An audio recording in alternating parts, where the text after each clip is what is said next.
Halo, salam sejahtera bagi kita semua.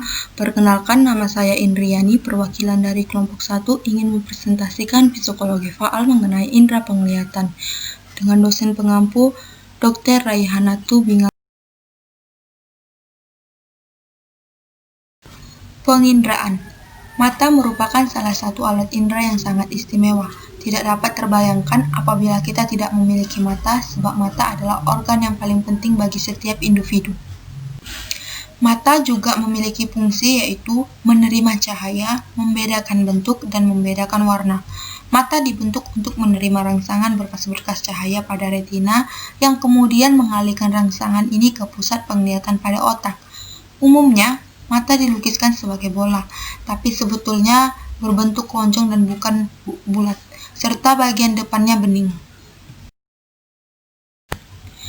Mata dan bagian-bagiannya. Anatomi pada mata ada sklera. Sklera berfungsi untuk melindungi mata bagian luar yang bersifat fibrosa, padat, dan berwarna putih. Retina menerima bayangan visual, sebagian dianalisa dan akhirnya dikirim ke otak, sehingga menyebabkan bayangan fokus dan tajam. Kemudian ada vitreus untuk mempertahankan kebeningan dan bentuk bola mata. Kemudian ada optik nervi yang berfungsi untuk membawa pesan visual dari retina ke otak.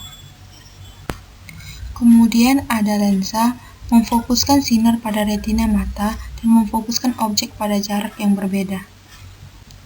Kornea, membran pelindung dan jendela tempat berkas sinar masuk ke mata, sedangkan fungsi pupil mengatur banyaknya cahaya yang masuk ke mata. Kemudian ada iris yang berfungsi untuk meningkatkan jumlah cahaya yang memasuki mata selama keadaan gelap dan menurunkan cahaya yang masuk mata ketika terang. Proses melihat mata. Sumber cahaya masuk melalui kornea dan melewati pupil, kemudian dibiaskan oleh lensa, kemudian masuk dan melewati retina, kemudian cahaya diubah di impuls sensorik, dan diteruskan di otak, lalu diasosiasikan impuls jadi bayangan hingga akhirnya dapat melihat. Lapisan pada mata. Mata memiliki 4 lapisan. Yang pertama ada lapisan penunjang, yang kedua ada lapisan vaskular, yang ketiga ada lapisan retina, yang keempat ada rongga bola mata. Lapisan penunjang. Lapisan penunjang mata terdiri atas, yang pertama ada sklera. Sklera adalah lapisan keluar mata yang keras, terdiri atas jaringan ikat yang oval. Sklera merupakan bagian mata yang tampak dari luar berwarna putih. Yang kedua ada kornea. Kornea adalah modifikasi sklera di bagian anterior yang bersifat transparan atau tembus pandang. Lapisan kedua ada lapisan vaskular. Lapisan vaskular mata terdiri atas, yang pertama ada koroid. Koroid merupakan membran tipis pembuluh darah berada antara sklera dan retina. Yang kedua ada corpus silaris.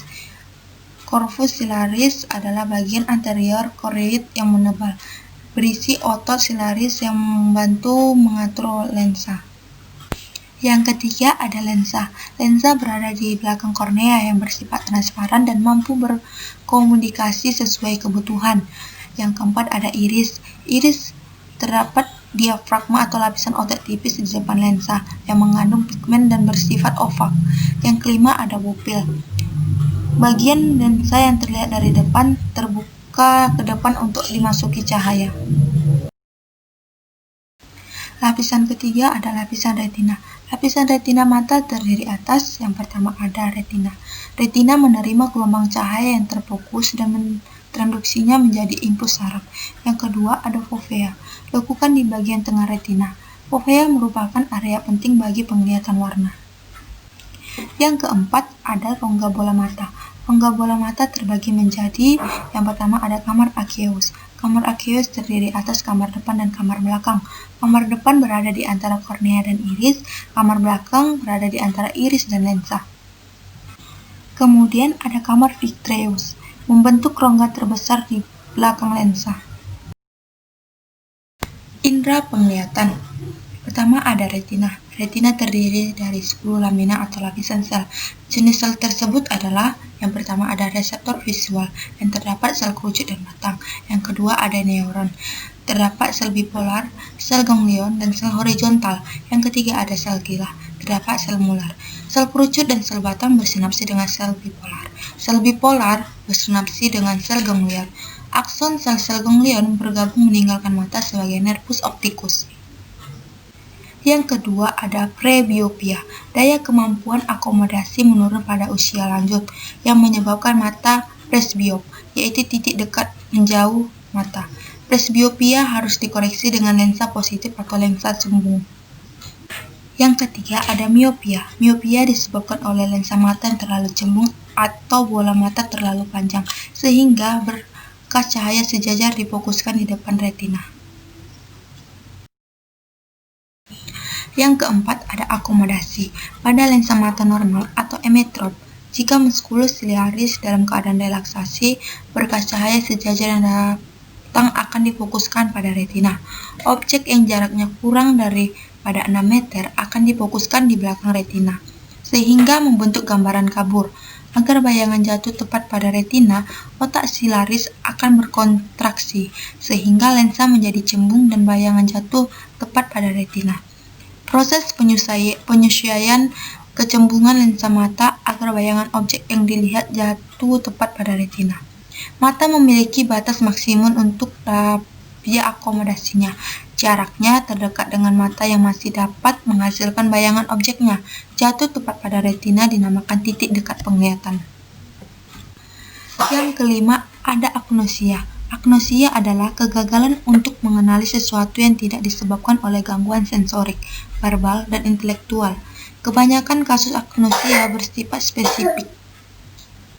Untuk satu sistem sensorik tertentu, subjek tak dapat mengenali materi yang disajikan dalam modulasi sensorik. Macam-macam agnosia visual. Yang pertama ada agnosia visual aperseptik. Ketajaman penglihatan normal, namun tidak dapat mengenali objek secara visual melalui bentuknya. Yang kedua ada prosopagnosia, ketidakmampuan mengenali wajah. Yang ketiga ada agnosia visual asosiatif, mampu mempersepsikan objek secara normal, namun tidak dapat menyebutkan nama objek atau tidak menyadari persepsinya. Kemudian ada pergerakan mata dan pengaturannya. Untuk menggunakan kemampuan mata, hampir sama pentingnya seperti sistem untuk interpretasi signal penglihatan dari mata yang merupakan sistem penglihatan cerebral untuk mengarahkan mata menuju objek yang dipandang. Kemudian, gejala kerusakan mata oksipital. Pertama, ada kerusakan bilateral di daerah perbatasan lobus oksipital dengan lobus parietalis menimbulkan penciutan lapangan persepsi visual. Ia hanya dapat melihat satu benda pada satu saat. Yang kedua, ada bila terjadi kerusakan dalam hubungan lobus oksipitalis kiri dengan pusat-pusat bahasa. Jika ia melihat benda tetapi tidak tahu apa yang dilihatnya, keadaan ini disebut agnosia visual. Penglihatan di dalam ruangan. Kerjasama antara lobus oksipitalis yang mengurus penglihatan dan lobus parietalis yang mengurus sensibilitas permukaan dari dalam. Indera ini memungkinkan kita menaksir tinggi rendah, jauh dekat, panjang lebar. Kemudian ada ketajaman penglihatan. Interpretasi yang tepat mengenai penglihatan tergantung kemampuan mata dengan memfokuskan berkas sinar yang masuk pada retina. Otot penggerak mata memiliki 4 otot. Yang pertama otot oblik inferior, yang kedua ada otot oblik superior, yang ketiga ada otot rectus inferior, yang keempat ada otot rectus lateral. Buta warna. Integrasi sensasi warna oleh retina dan otak. Dari penyelidikan psikologis, interpretasi warna dilakukan sebagian oleh retina atau sebagian oleh otak. Buta warna terjadi bila sekelompok kerucut penerima warna hilang dari mata. Orang tersebut tidak dapat membedakan beberapa warna dari warna lainnya. Baiklah, cukup sekian dari hasil presentasi kami. Apabila ada kata-kata yang salah, kami mohon maaf. Saya ucapkan terima kasih.